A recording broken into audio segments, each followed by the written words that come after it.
Cho em xem cái nhà vệ sinh bên trong đây. Vì bên kia phòng nó rộng rồi, Bên kia nó lại nhiều phòng thế là Được 2 vệ sinh chưa biết mới. là chủ bên kia người ta để cái gì. Em Vâng. ở đến ngày là chủ à? Chưa được rồi. Anh xem đi. Em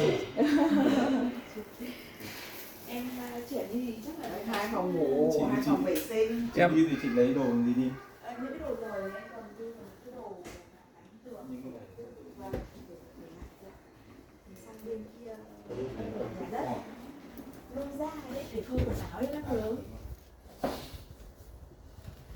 em tưởng máy giặt máy giấc nhà chị đang cho Máy thuê. giặt nếu mà anh mà Không. anh mà cần thì em để lại một cái.